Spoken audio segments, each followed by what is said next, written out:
ठाक होंगे। उम्मीद करते हैं आप खैर खैरियत से होंगे। हमारा यूट्यूब चैनल देखने हैं बरीरा फैमिली व्यूअर्स। ये देखिए कितना प्यारा मौसम बना हुआ है। अब हम जा रहे हैं घूमने, वो भी पोर्ट वाली साइड पे, उधर कहीं जा रहे हैं घूमने। तो मैं आपको वहाँ का माहौल दिखाऊंगी। मेरे कज़न वाले भी हैं, हम लोग भी हैं, वहीं पे जा रहे हैं। मेरे कज़न वाले भी हैं, हम भी हैं, तो सारे साथ जा रहे हैं। तो मैं वहाँ का माहौल आपको दिखाती हूँ। चले चले। फाइनली हम एयरपोर्ट पहुंच गए हैं। तो अभी यहाँ वो मौसम बन गया है तो अंधेरा हो गया है। मैं आपको थोड़ा सा और भी माहौल दिखाते। ये देखिए बादल कितने प्यारे प्यारे बने हुए हैं। सारा सब सब्ज़ है, जहाँ जहाँ से सब सारे व्यूअर्स। ये देखिए ये मेरे कज़न वाले हैं, ये अपना व्लॉग्स बना रहे हैं। कोई पिक्चर बना रहा है, कोई व्लॉग बना रहा है, कोई टिकटॉक बना रहा है। हर कोई अपनी वीडियो में लग गए हैं। हम लोग अपनी वीडियो में, वो अपनी वीडियो में व्लॉग बना रहे हैं। हम भी यहाँ पे मज़े एंजॉय करने। बहुत ज़्यादा तेज़ बारिश आ गई है, हम इसमें नहा रहे हैं, खेले, मज़ा आ रहा है व्यूअर्स। ये देखिए मेरे कज़न व्यूअर्स, मैंने अपने कज़न की टिकटॉक बनाई है, वो मैं आपको दिखाती हूँ।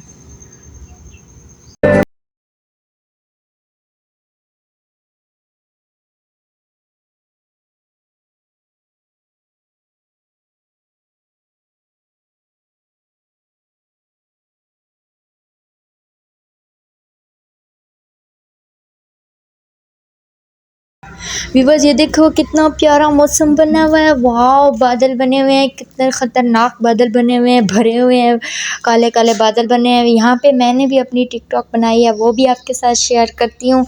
इतने प्यारे मौसम में हम लोग बहुत इंजॉय कर रहे हैं। ये देखें इस बुखे को, देखें कैसे अपनी पिक्चरों में लगा हुआ है। और अरसलान भी और उमर भी सारे अपनी अपनी पिक्चरों में लगे हुए हैं। मैं भी आपको अपनी टिकटॉक दिखाती हूँ। मैं मेरे कज़न की कैसे लगी आपको टिकटॉक। मैं भी अपनी यहीं पे मैंने अपनी टिकटॉक बनाई।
लगी बहुत अच्छी लगी तो हमारे चैनल को सब्सक्राइब करना, बेल आइकन दबाना मत भूलना। मिलेंगे नेक्स्ट वीडियो में, तब तक के लिए अल्लाह हाफ़िज़, बाय बाय।